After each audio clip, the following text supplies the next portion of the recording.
In previous videos, we have looked at some of the benefits that the new African Continental Free Trade Area could bring to millions of people across the continent. However, despite the many opportunities of the AfCFTA, there are several hurdles that the agreement must overcome. So, what are these hurdles? First, while 54 out of 55 African Union member states have signed onto the free trade area, only 43 countries have ratified it. This is a problem because without more support and further ratification, the economic impacts of the AfCFTA will be reduced. Second, there is a concern among many experts that rather than being supportive of free trade, some states that have ratified the agreement have only done so in order to gain influence at the negotiation table. After all, governments often say one thing, but in practice behave differently. Nigeria, the continent's largest economy, presents a good case study of this phenomena.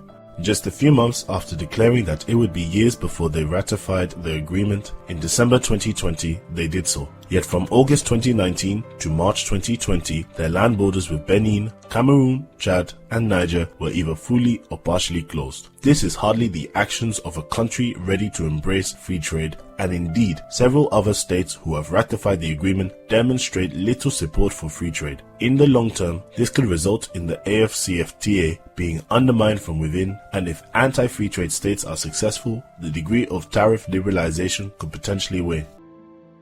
Third, infrastructure has been a constant hurdle for African development. While Africa's land area is big enough to accommodate China, India, the US, and much of Europe, its railway network is similar in size to just France and Germany combined.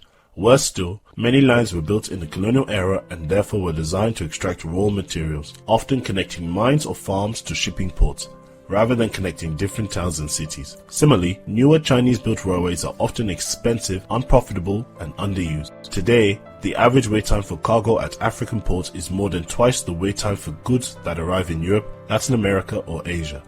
Africa's road density is also amongst the lowest in the world, and only a little more than a quarter are paved. This makes it very difficult for trucks full of goods to travel long distances. All in all, if Africa's trains, ports, and roads could be improved, the economic gains for the continent would be staggering.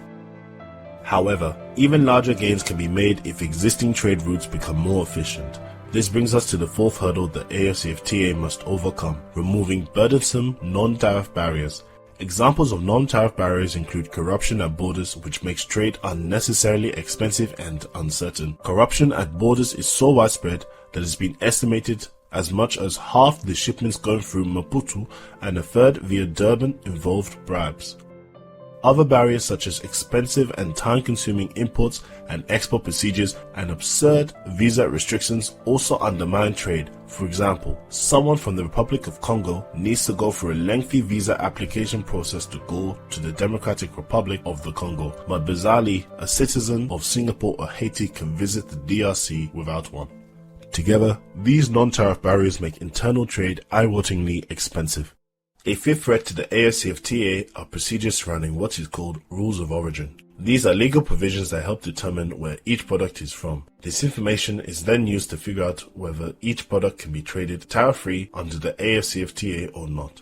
Unfortunately, many states lack effective custom mechanisms that can enforce these rules of origins. In conclusion, there are many issues facing the AfCFTA, and being aware of them is crucial if African states want to enjoy the benefits of continental-wide free trade. None of these problems we have mentioned are insurmountable, but support for the AfCFTA among governments and civil societies alike are vital to ensure these hurdles are overcome. To find out more about free trade, the benefits of greater free trade in Africa, and the history of African trade, subscribe to the IATP YouTube channel and keep up to date with our work at www.theiatp.org.